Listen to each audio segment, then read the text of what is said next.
Jadi pertanyaan, kenapa dia tidak berani mengatakan bapaknya? Ini yang benar siapa? Sarman atau Utsman?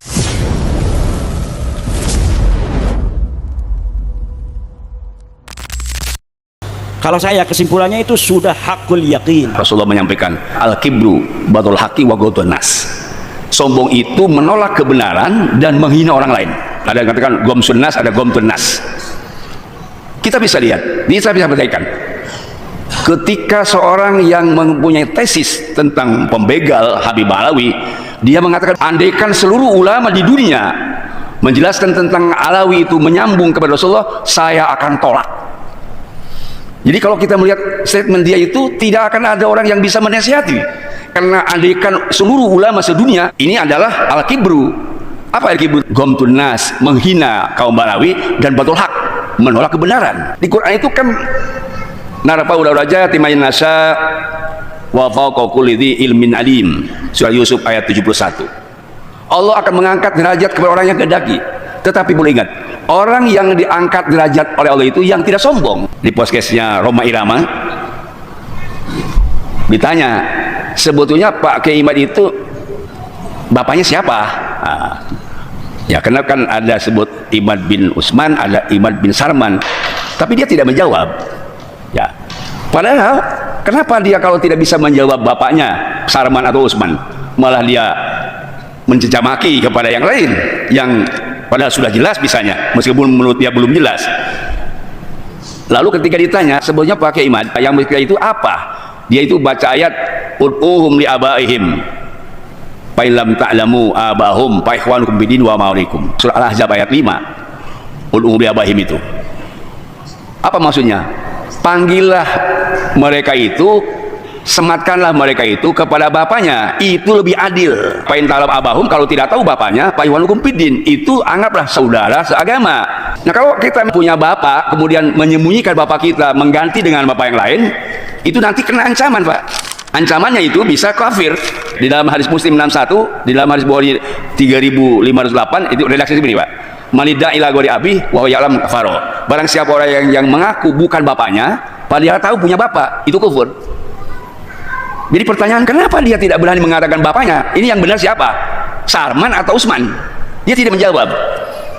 Sementara para habaib yang dia begal itu sudah jelas dengan ifadah wa surah, dengan masyhurnya para ulama menyebut ada sebut Alawi atau Ba'alawi, dan sudah bersebar di mana-mana. Di dalam usul fikih al-adat muhkam syar'an, kalau masyarakat sudah menyebut suatu perkara, maka itu jadi arti hukum tetap.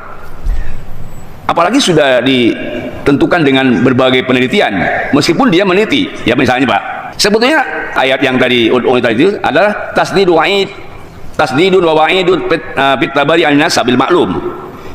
Ayat tadi surah Al-Ahzab ayat 5 itulah tasdidun wa wa'id fit tabari min nasab al ma'lum. Itu ancaman keras dari Allah bagi orang yang melepaskan nasab yang jelas. Misalnya saya Badruddin Hasim Subki, lalu saya ngaku Badruddin bin Utsman, misalnya, itu saya diancam oleh Allah Subhanahu wa taala. Baru yang kedua. Yang ketiga, wala tanabaz bil alqab. Jangan memanggil panggilan yang tidak pantas. Kalau misalnya ada orang hubungan suami istri, kakek-kakek ingin disebut AA, ya A saja. Meskipun kakek-kakek. Sebab dia senang yang begitu. Wala tanabaz bil alqab, jangan memanggil dengan panggilan yang tidak pantas. Dan atau mungkin dibalik, memanggil yang tidak pantas dipanggil karena dia bukan haknya. Misalnya dia mendukung tesis saya, maka Haji Roma Irama adalah auliaun min auliaillah. Roma Irama adalah wali dari sebagian wali Allah. Ini kalau dia ngaji nahwu, Pak, aulia itu mubtada, min aulia itu mukhabar. Ini minnya tapi artinya Roma Irama itu sebagian daripada wali yang 9. Jadi tambah 10. Dan mungkin kenapa pendukungnya ada 9? Pendukung dia nanti lungtut, tapi nanti yang lain bikin lungtut yang 9. Nanti ada waliullah yang 9 adalah para wali yang memelihara agama, sedangkan wali yang 9 adalah wali Persi Manuddin. Ini berbahaya. Sebab yang namanya wali itu Pak ada syarat. Bapak lihat di dalam surat Fussilat. Di dalam surat Fussilat itu syaratnya Pak ada 6. 1, qaulu rabbunallah, dia berkaya Allah sebagai Rabb. 2, istiqomah. 3, dia tidak takut kepada masa depan dan tidak pesimis masa yang lalu.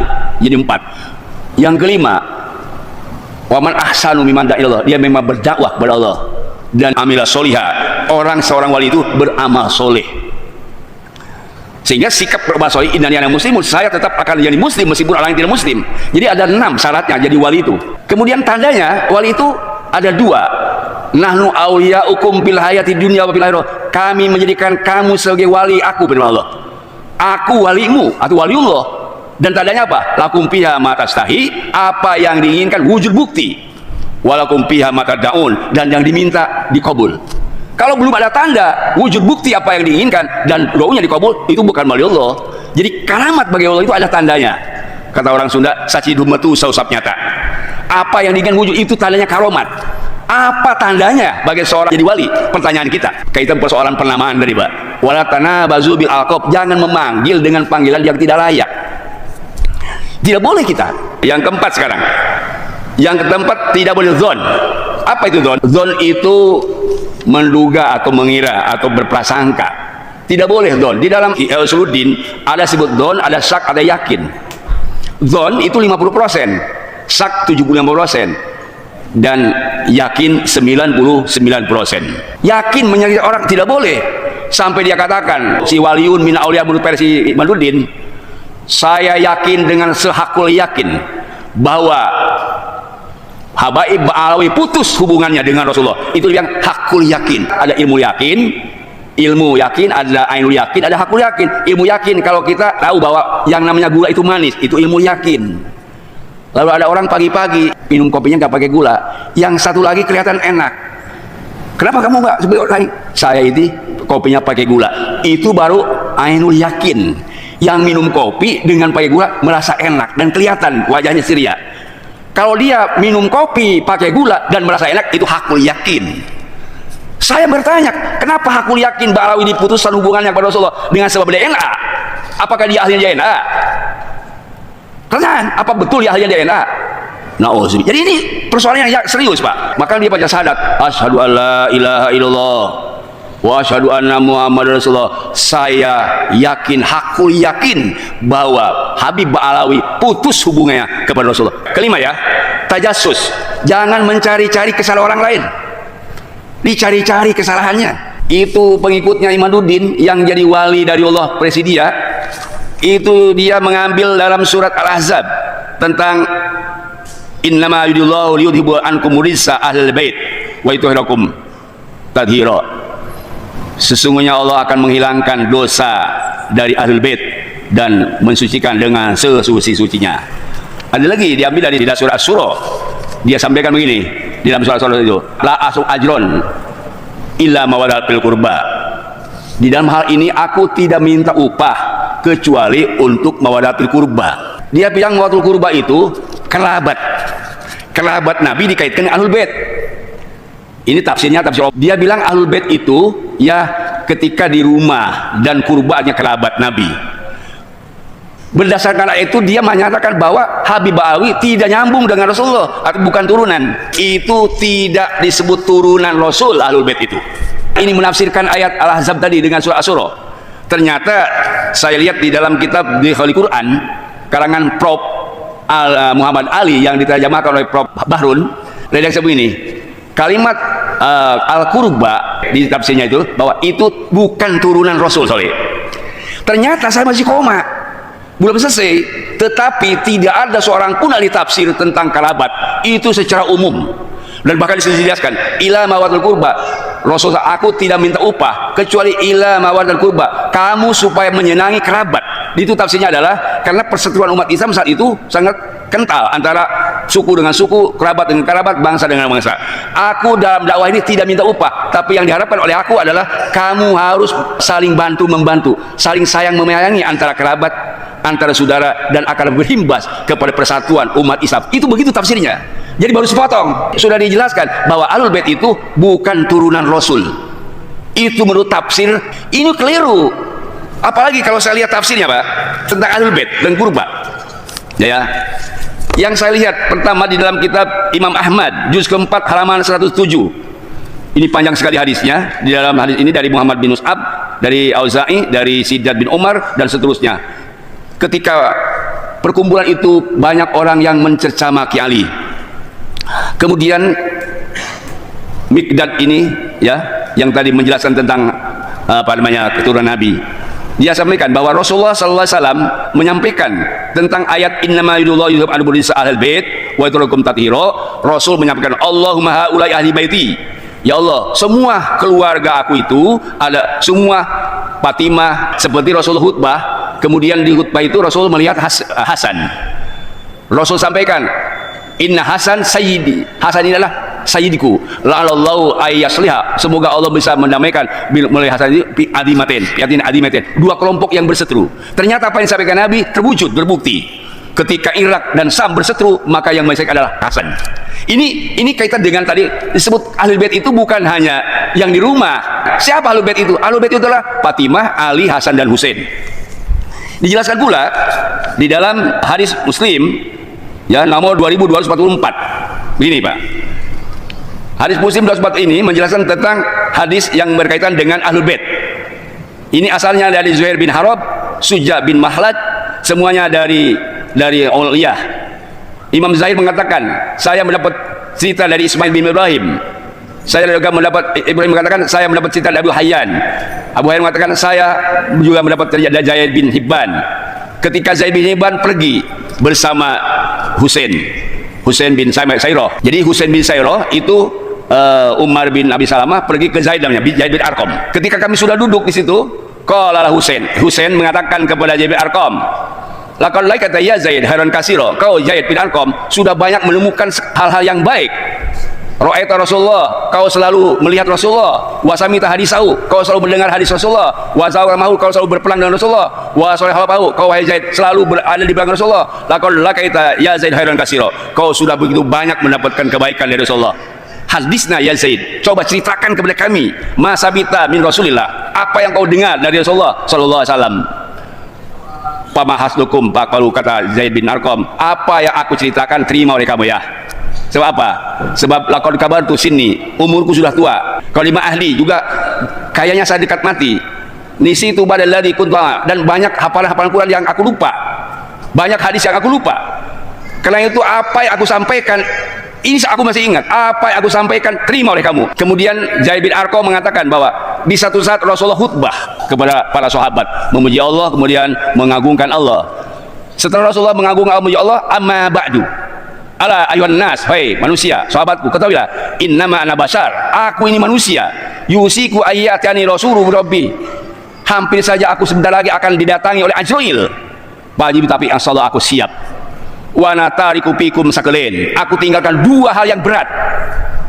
Awaluhuma kitabullah, pertama kitab Allah Al-Quran, fil huda wan nur, di Quran itu ada petunjuk dan cahaya. Khudhu kitabillah wastamasku bi, ambil oleh Al-Quran dan berpegang teguh kepada Al-Quran. Kata Zaid bin Arqam, hasa ala kitabillah azza wa jalla, Rasulullah begitu semangat umat Islam untuk memakai Al-Quran, warogapi supaya cinta Al-Quran. Summa qala, kata Zaid bin Arqam, Rasul menyampaikan ahlu baiti, dan yang kedua ahli baitku. Adzkurullah fi ahli baiti, ingat kamu kepada Allah tentang ahli baitku. Sampai Rasulullah 3 kali menyebut ahli baitku. Kata Husain kepada Zaid tadi, waman ahlu baiti ya Zaid, siapa yang disebut ahli bait Rasulullah itu siapa? Alaisa nisa'u min ahli baiti, bukankah istri-istrinya yang 9 itu ahli bait Rasul? Qala nisa'u min ahli baiti, iya betul, walakin ahli baiti man hurima shadaqah, tetapi ahli bait yang sebelumnya yang haram menerima sedekah. Kalau waman hum, siapa ahli bait itu? Hum ahlu Ali.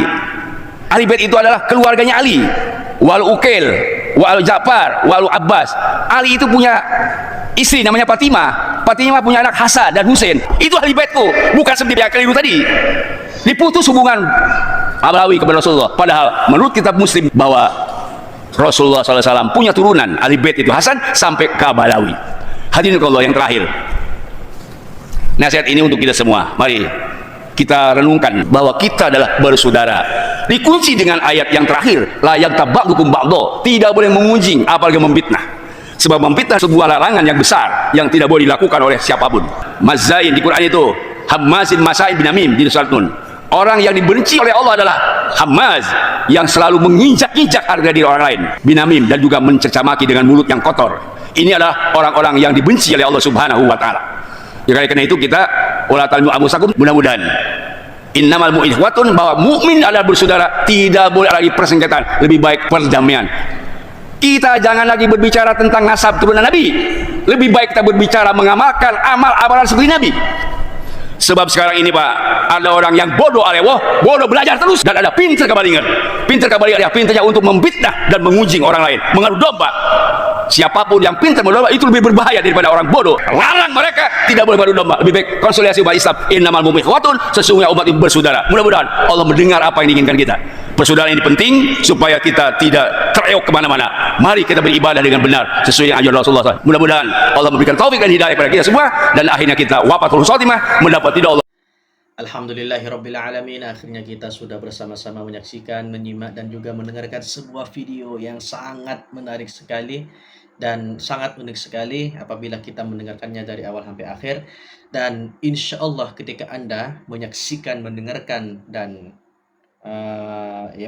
menyaksikan dan juga menonton video ini dari awal sampai akhir, insya Allah kita akan mendapatkan poin-poin yang sudah kita tonton bersama, dan tentunya kita akan mendapatkan ilmu-ilmu baru, dan tentunya kita juga akan mendapatkan wawasan-wawasan yang baru. Jadi bagaimana tanggapan para netizen yang budiman setelah menyaksikan video dari awal sampai akhir? Silahkan tulis di kolom komentar. Mungkin cukup sekian video kali ini. Mohon maaf apabila banyak sekali kekurangan dan kekhilafan, karena saya manusia biasa yang tak lepas dari salah maupun dosa.